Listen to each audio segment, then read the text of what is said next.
آنکھوں سے لگایا ہے غلاف کعبہ،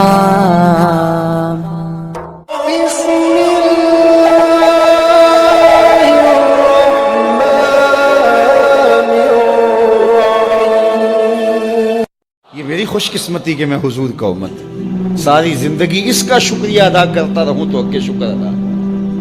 ہم حضور کے امتی، نبی انتظار کرتے رہے، نبی منتظر رہے، حضرت خلیل اللہ اللہ کی بارگاہ میں پکار رہے، ربنا وابعث فیہم رسولا، مالک رسول بھیج دے۔ کوئی کہتا ہے لیسا بفظ ولا بغلظ، وہ ترشرو نہیں ہوگا، سخت مزاج نہیں ہوگا، ماتھے پہ شکنے لانے والا نہیں ہوگا، وہ پیار بانٹنے والا ہوگا، بس وہ آیا جا رہا۔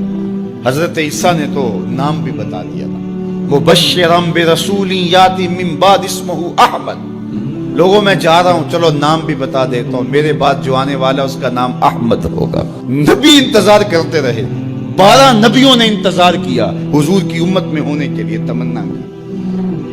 نستورہ راہب انتظار کرتا رہا، بحیرہ راہب انتظار کرتا رہا۔ شب ہجر کی سختیاں کوئی اس سے جا کے پوچھے، تیری راہ تکتے تکتے جسے صبح ہو گئی۔ زندگیاں گزار دی انہوں نے، سلمان فارسی کی کہانی سن لو، مجوسی کے بیٹے تھے، حق کی طلب میں نکلے، باپ نے گھر سے نکال دیا، ایک پادری کے پاس جا کے رکے، زندگی بھر اس کی نوکری کی۔ جب اس کا آخری وقت آیا، اس نے کہا میری تدفین کے بعد غموریا چلے جانا، وہاں کا پادری خدا رسیدہ ہے، تجھے اس سے کچھ مل جائے گا۔ کہتے میں وہاں سے غموریا آ گیا، پھر اس پادری کی ساری زندگی خدمت کی۔ جب وہ مرنے لگا تو اس نے کہا کوئی ایسا شخص نہیں ہے جس کے پاس اب میں تجھے بھیجوں، لیکن نبی آخر الزمان کے ظہور کے لمحے آ گئے، تو یہاں سے یثرب چلا جا، وہ اس نبی کی ہجرت گاہ ہوگی، تیری زندگی سنور جائے گی، تو نے بڑی محنت کی ہے، بڑی نوکری کی ہے میری۔ کہتے میں نے اس کو کہا کہیں ایسا نہ ہو میں دھوکہ کھا جو مجھے کوئی نشانی بتا دے۔ اس نے کہا 3 نشانی ہیں، ایک صدقہ نہیں لے گا، دوسرا ہدیہ رد نہیں کرے گا، تیسرا 2 کندھوں کے درمیان مہر نبوت۔ کہتے ہیں میں نے اس کی تدفین کی، یثرب کی جانب جاتے ہوئے ایک قافلے میں شامل ہو گیا، انہوں نے مجھے پکڑ کے اپنا غلام بنا لیا، لیکن میرے پہ مہربانی یہ کی کہ مجھے بیچا جا کے مدینے۔ ایک یہودی نے مجھے خرید لیا، میں اس کے باغ میں گوڈی کرتا تھا، کام کرتا تھا، کھجوریں توڑتا تھا، لیکن میں انتظار میں تھا کہ کبھی وہ نبی آخر زمان آئے تو مجھے دید ہو، کبھی عرش پر، کبھی فرش پر، کبھی ان کے در، کبھی در بدر۔ غم عاشقی تیرا شکریہ، میں کہاں کہاں سے گزر گیا۔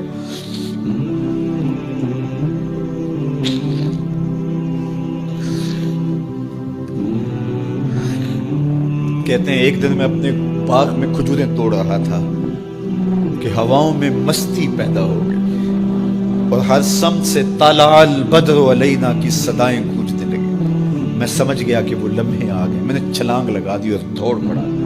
میرے آقا نے سمجھا شاید غلام بھاگ گیا، اس نے دوڑ کے مجھے پکڑ لیا۔ میں نے اس کو کہا کہ میں نوکر تیرا ہی ہوں، لیکن دل نوکر کسی اور کا ہے، میں بھاگوں گا نہیں، مجھے جانے دے۔ میں کچھ کھجوریں لے گیا تھا صدقے کی نیت سے، جا کے حضور کو پیش کی۔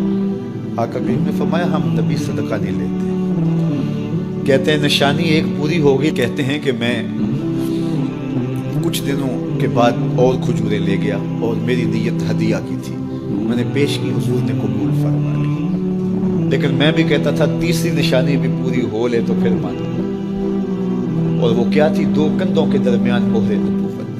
کہتے ہیں ایک دن حضور میرے باغ میں آئے، اور آقا کریم نے اپنے مبارک کندھے پہ چادر رکھی ہوئی تھی، اور چادر کی اوٹ میں مہر نبوت چھپی ہوئی تھی، اور میں پیچھے ہو کے دیکھتا تھا، اور میری آرزو یہ تھی کہ کوئی تیز جھونکا ہوا کا آئے اور چادر ہٹ جائے اور میں مہر نبوت کی زیارت کر لوں۔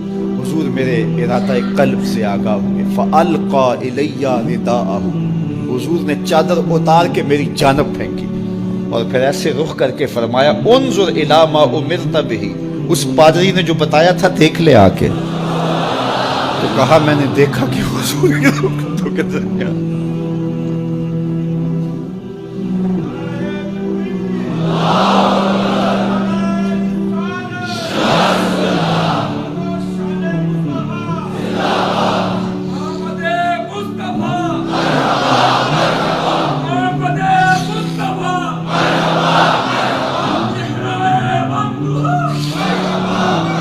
شب ہجر کی سختیاں کوئی اس سے جا کے پوچھے، تیری راہ تکتے تکتے جسے صبح ہو گئی۔ ہم نے تو کوئی انتظار نہیں کیا نا، ہم نے تو کوئی دکھ نہیں سہا، ہم سوئے تھے مقدر جاگ اٹھے۔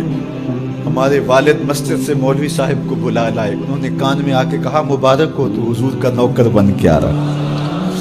میرے والد گرامی ایک شعر جھوم کے پڑھا کرتے تھے، محمد جانے جانا ہے، پیغمبر ہو تو ایسا ہو، رسولوں کی بشارت سے مبشر ہو تو ایسا ہو، امر توقیر کا سب کو موکر ہو تو ایسا ہو، کیا ہم کو غلام ان کا مقدر ہو تو ایسا ہو۔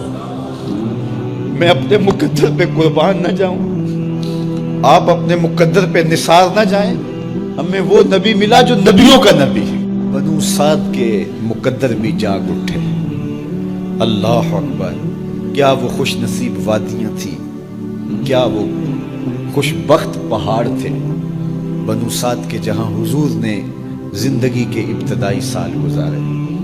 اللہ اکبر۔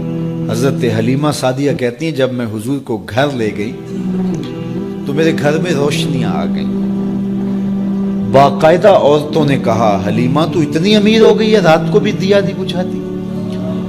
بڑے امیر کبیر گھرانوں میں بھی رات کو لوگ دیا بجھا دیا کرتے ہیں، لیکن تو اتنی ہی امیر ہو گئی ہے کہ رات کو بھی تیرے گھر کا دیا نہیں بجھتا۔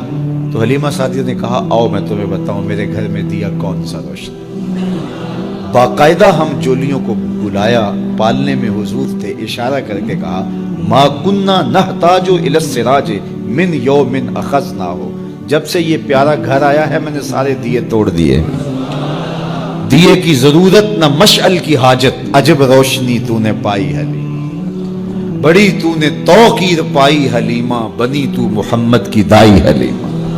کہا ما کننا نحتاج الی السراج من یوم اخذناہ، جب سے یہ پیارا گھر میں آیا ہے میں نے سارے دیے توڑ دیے۔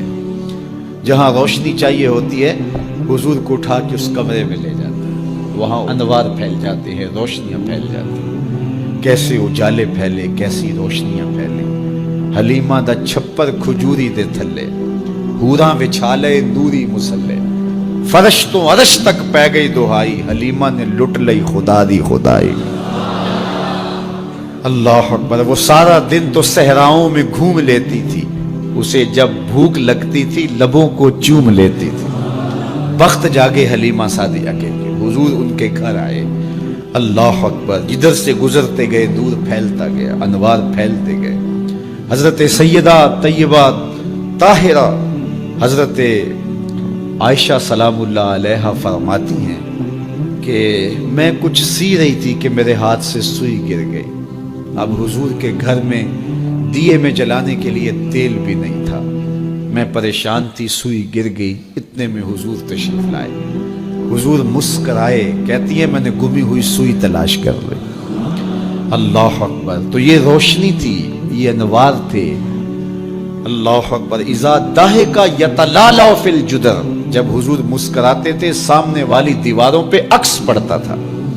اللہ اکبر۔ جب مسکراتے تھے نور پھیل جاتا تھا۔ اذا تکلم رؤیا کالنور یخرج من بین ثنایا، حضور کے سامنے والے دانتوں میں ہلکا سا فاصلہ تھا، اور جب آقا کریم گفتگو کرتے تھے وہاں سے نور کی کرنیں چھن چھن کے نکلتی تھیں، انوار پھیل جاتے تھے۔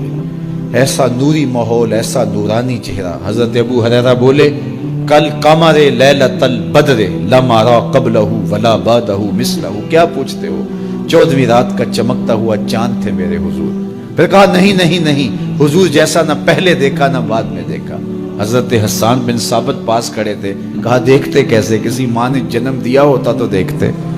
خدا نے وہ سچائی پن چھڑیا جدے وچ محمد نو ٹالیا سی، حسینہ جمیلہ دا منہ موڑ دیتا، محمد بنا کے قلم توڑ دیتا، مثل او در عالم امکان متصور نیست۔ حضرت شیخ مجدد کہتے ہیں حضور کی مثل بزم عالم میں ممکن ہی نہیں ہے، ہو ہی نہیں سکتا۔ اور اقبال کا لہجہ بھی دیکھیے، رخ مصطفیٰ ہے وہ آئینہ کہ اب اس سا دوسرا آئینہ نہ کسی کی بزم خیال میں نہ دکان آئینہ ساز میں۔ تو وہ پیکر تراشا، وہ پیکر تراشا، مکھ چند بدرشا شانی ہے، متھے چمک دی لاٹ نورانی ہے، کالی زلف تیک مستانی ہے، مخمور رکھی ہن مد بھریاں، کیسا جمال دیا، کیسا حسن دیا۔ اچھا بریلی کے امام سے بھی پوچھ لیجئے، اللہ اکبر، بلبل نے گل ان کو کہا، قمری نے سروے جاں فضا۔ بلبل کی منتہائے پرواز تو یہی ہے نا، کسی کو پھول کہتے۔ بلبل نے گل ان کو کہا، قمری نے سروے جاں فضا۔ حیرت نے جھنجھلا کر کہا، یہ بھی نہیں وہ بھی نہیں۔ خورشید تھا کس زور پر، کیا بھر کے چمکا تھا قمر، بے پردہ جب وہ رخ ہوا، یہ بھی نہیں وہ بھی نہیں۔ وہ حسن دیا، وہ جمال دیا اللہ نے اپنا۔ دم لینا آفاق کے ہر گوشے میں، قرآن سنا کر دم لینا، اب رکنا